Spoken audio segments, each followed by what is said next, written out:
Welcome to Idaho Fish and Game's Hook and Bulletin podcast, your weekly news roundup of hunting, fishing, trapping, and conservation stories from around the Gem State.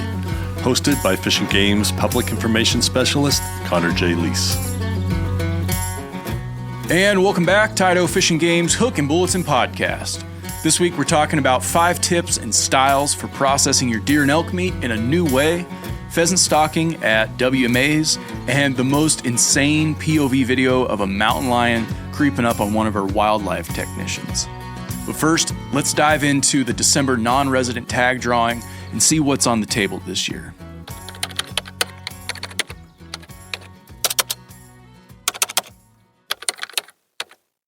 Non-resident deer and elk hunters interested in applying for general season deer and elk hunts in the first ever non-resident tag drawing can see what tags are available for 2026 and apply for those tags come December.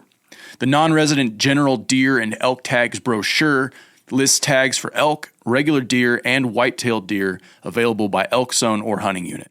It is to be used as a cross-reference with the Idaho Big Game Seasons and Rules brochure, which specifies hunt seasons and boundaries, rules, and all kinds of other information. All hunters will be required to buy a 2026 hunting license valid to hunt big game in order to apply. All hunting license purchases are non-refundable. Participating in the non-resident general season deer and elk drawing will not affect a hunter's eligibility to apply for controlled hunts later in the spring. There will be a separate drawing for 500 deer and 300 elk tags for disabled American veterans. If you've bought an Idaho hunting, fishing, or trapping license in the last 10 years or so, you probably already have an account. So go log into your gooutdoorsidaho.com with your last name, date of birth, and last 4 digits of your social security number. You'll want to make sure that your user profile is up to date, including your mailing address and your email address. Tags purchased will be mailed to the address on your account. Licenses purchased will be emailed along with a transaction confirmation. You'll also be notified by email of your results in the tag drawing. If you're a first-time Idaho hunting license buyer, you're going to need proof of hunter education certification if you were born after 1974. Archery hunters must also prove their archery certification. Hunters can submit a total of 2 applications, one for elk and one for deer, except for DAV applicants. More on that in a bit. Hunters can apply for up to 5 hunt choices based on units and zones, each for deer and elk. Regular deer tags and white-tailed deer tags can be applied for on the same application. Non-resident group applications may be submitted with up to 4 hunters in a group, and if one person draws, everyone in the group gets a tag. All hunters who draw a deer or elk tag in the non-resident tag drawing, you're going to want to buy that before January 20th of 2026. That is an absolute deadline, and any tags not purchased by that date will be forfeited and available in a second application period later in February. Anyone who is successful in the first application period isn't eligible to apply for the second non-resident tag drawing for general season deer and elk tags. Now, if you want more information about this non-resident tag drawing, including information about non-resident disabled American veteran tags and junior mentored tags, check out the non-resident deer and elk tags webpage, or, hey, better yet, head on over to Shootin' the Bull podcast by Fish and Game and listen to episode 9. Links will be in the description of this podcast. All right, here's 5 ways to up your wild game processing game.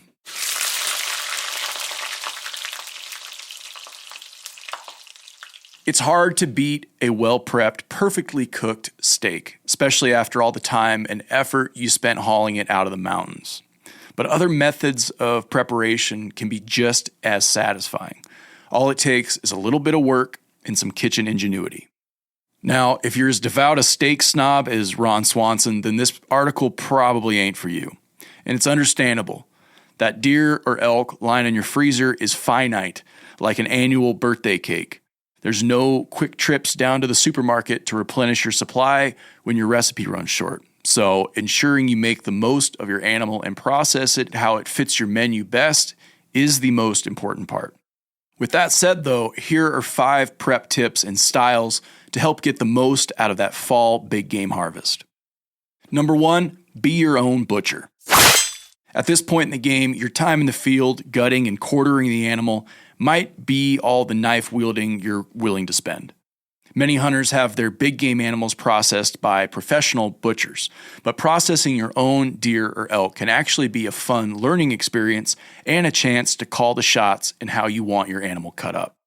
With a large, sanitary cutting surface, sharp knives, and ample patience, prepare your cuts of meat one at a time.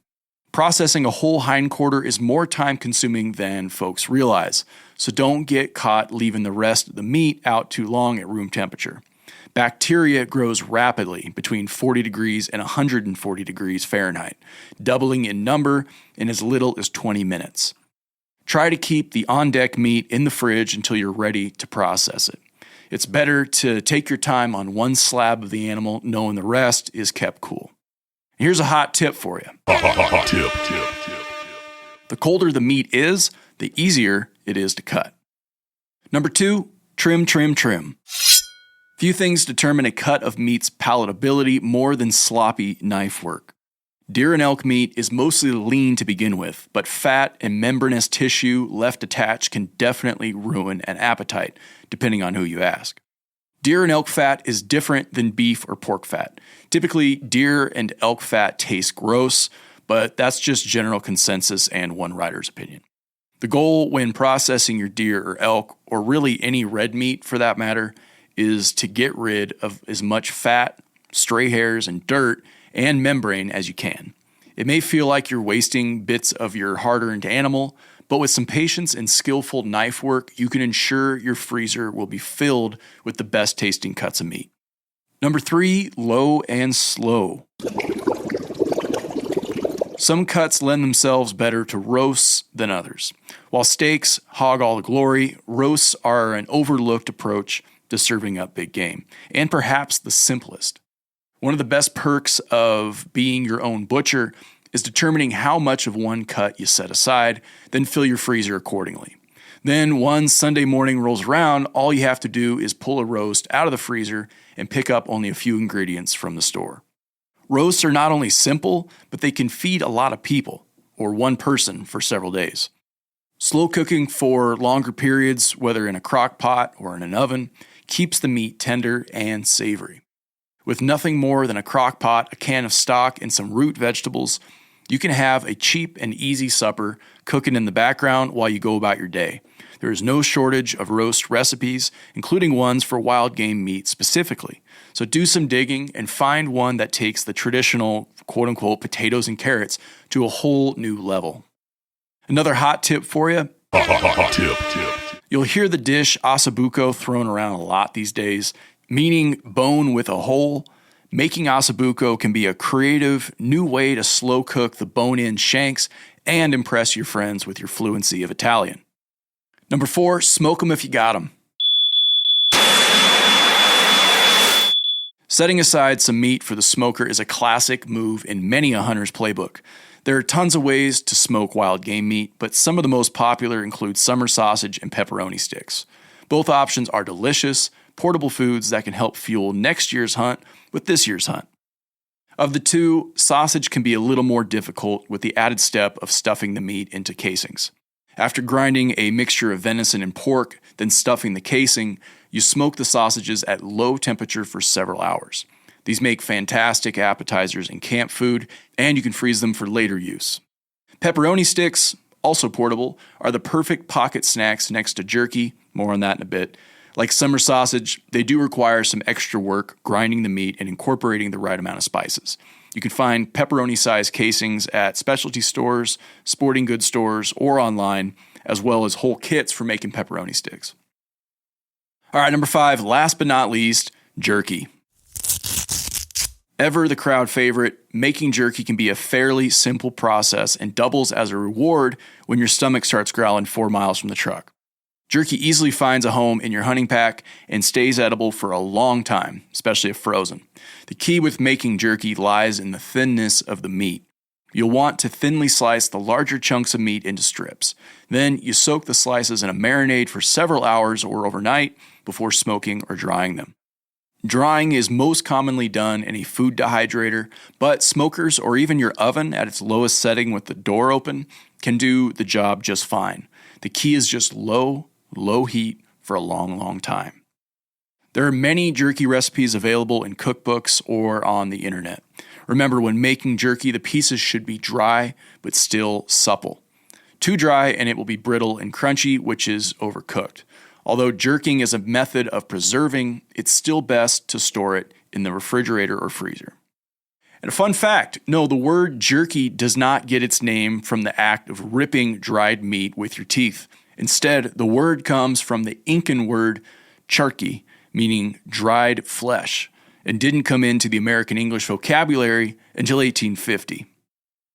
Now that's all I got, but if you want some additional tips, hit the link below and read my article on the Fish and Game website. This can arguably be one of the most tedious steps in the hunting process. So hopefully a few of these ideas caught your attention. And if you got some other tips or processing tricks that aren't too closely guarded as family secrets, let me know. Shoot us an email at podcast@idfg.idaho.gov. Okay, if you've ever wondered what it's like to stare down a mountain lion in the Owyhees, one of our wildlife technicians captured exactly that on video. My colleagues here at Idaho Fish and Game get to do some extremely cool work in some of the most beautiful wild places our state has to offer. Not me, though. I'm chained to the desk pretty much every day of the year. The work our staff does in the field is critically important for monitoring and managing wildlife populations, but it can also be dangerous, as a recent viral video perfectly demonstrates. Earlier this month, one of our wildlife technicians in the Southwest region headed out to do a cause of death investigation for a GPS-collared mule deer buck in the Owyhees. The investigation is part of an ongoing research project looking at various factors that affect buck survival, including season structures, hunt types, and how accessible a unit is to hunters. When she arrived at the location provided by the caller, she encountered the adult mountain lion pictured in this video, along with two juveniles near the deer carcass. Beat it! Beat it! I'm leaving. Go on. I'm out. Go on, get! Oh, you did not like that, huh? Go on!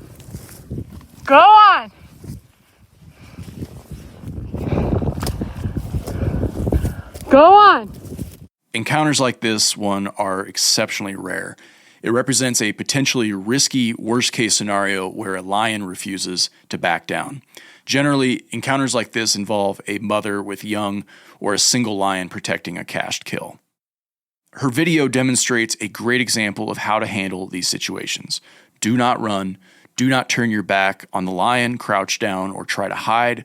Remain facing the lion and slowly back away, leaving the animal an escape route.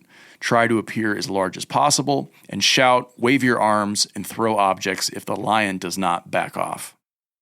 Based on investigations in the Owyhees in recent years, mountain lion predation is a leading cause of death in both mule deer and California bighorn sheep. Because of that, our staff expect they might walk into a mountain lion kill whenever they receive a mortality signal from a GPS caller in these units.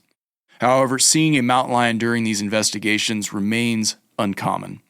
They are typically shy and secretive creatures, and their most common response to human presence is to run away. That's particularly true when you're making a lot of noise to announce your presence, which our staff does anytime they're walking in to investigate a potential lion kill. That's all I got on that, but if you haven't seen the video yet, it's a textbook example of what to do when you're face-to-face with a mountain lion. Not to mention, the footage is pretty freaking wild. So hit the link, go check it out. All right, last story of the week, folks. Time to talk about pheasant stalking. Hunting pheasants on Fish and Game's wildlife management areas is a popular fall tradition for upland bird hunters. To support this tradition, pen-raised pheasants are stalked at 24 sites across the state, including several WMAs beginning in September and continuing into December. Fish and Game will stock nearly 29,000 pheasants in total this year at locations in every region of the state. Hunters can see a full list of where and when pheasants will be released statewide on our Pheasant Stocking Program webpage. The Pheasant Stocking schedule shows how many birds will be released at your favorite WMA. Exact release times and dates are not published, though, in order to give everyone a fair chance of harvesting a pheasant. On busy areas such as Fort Boise, Montour, and Sterling WMAs, most birds are often harvested within a day or two of being released. On CJ Strike WMA, some stocked birds usually survive a little longer, but hunters will have to work through heavy cover to find them. Now please note, statewide the daily bag limit is 3 roosters, of which only 2 can be harvested on upland game bird permit release areas. Now, there are some ground rules to cover when it comes to pheasant hunting where the birds are stocked. All pheasant stocking areas fall under the same rules as wildlife management areas, where pheasants have been stocked in the past, which include the 2 pheasant daily bag limit and 6 pheasant possession limit apply. Each upland game bird permit allows the take of 6 pheasants, and multiple permits may be purchased. When a pheasant is reduced to possession, the hunter must immediately validate the permit by entering the harvest date and location in non-erasable ink and remove a notch from the permit for each pheasant taken. Shooting hours are from 10 a.m. to 1/2 hour after sunset during the pheasant season, with the exception of the Clearwater region where shooting hours are from 8 a.m. to 1/2 hour after sunset and online sign-up is required. Youth hunters under 18 with a hunting license or passport do not need an upland game bird permit and may harvest their own bag and possession limit. All upland game bird hunters are required to wear at least 36 square inches of visible hunter orange above the waist during pheasant season. A hunter orange hat typically meets this requirement. This includes all upland game bird hunters on upland game bird permit release areas, not just those pursuing pheasants. This is not a requirement for upland game hunters who are hunting other sites. The permit is not required to hunt any other upland game bird species in Idaho, including in the upland game bird permit release areas. Pheasant hunting rules, including shooting hours and bag limits, are different for hunting outside of areas where pheasants are stocked. Those rules can be also found in the 2024 through 2025 Idaho upland game, turkey, and fur bear seasons and rules booklet, and are largely unchanged from previous years. So hit the links below to read more and see where pheasants are getting stocked this fall. That's it for major stories this week. Let's hit the rapid fire bulletin. Junior mentored license holders only need to apply in the non-resident tag drawing for general deer and elk tags if they are seeking a tag in a capped elk zone. Regular and white-tailed deer tags and uncapped elk zone tags will be available for non-resident junior mentored hunters to buy after the non-resident tag drawing is completed for the 2026 season. Application period for the non-resident tag drawing is December 5th through the 15th of 2025. Results will be announced in early January of 2026. Idaho Fish and Game is asking for the public's assistance in solving 2 separate wildlife crimes that occurred in or near the town of Osborne between October 19th and the 22nd. The first incident was an elk that was shot and left to waste off Knuckles Gulch Road in Osborne. The elk was shot behind the shoulder and no meat was taken from the animal. It is believed the elk was killed on October 19th. The second incident was a mule deer doe that was illegally killed during a closed season. The quarters and backstraps were taken from the deer. The deer was found up the Polaris Peak Road at a large tracks program gate. Deadline alert! Idaho Fish and Game is seeking a volunteer representative to serve on the Citizen Shooting Range Advisory Committee. This is a 2-year term with potential reappointment at the discretion of the Fish and Game Director. The deadline to apply is November 10th. The 2025 North Idaho Bear Fair took place on September 27th at the Bonner County Fairgrounds, continuing its tradition as one of the region's most popular wildlife education events. This year's fair drew nearly 400 attendees from across North Idaho, eager to learn how to safely live and recreate in bear country. This year's North Idaho Bear Fair was made possible through a partnership among Fish and Game, the Kootenai Tribe of Idaho, the U.S. Forest Service, the U.S. Fish and Wildlife Service, Wildlife Services, the Idaho Governor's Office of Species Conservation, the Kootenai Valley Resource Initiative, and the U.S. Department of Agriculture. Please contact the Panhandle Regional Office at 208-769-1414 with any questions or to report unusual or dangerous bear encounters in the Panhandle.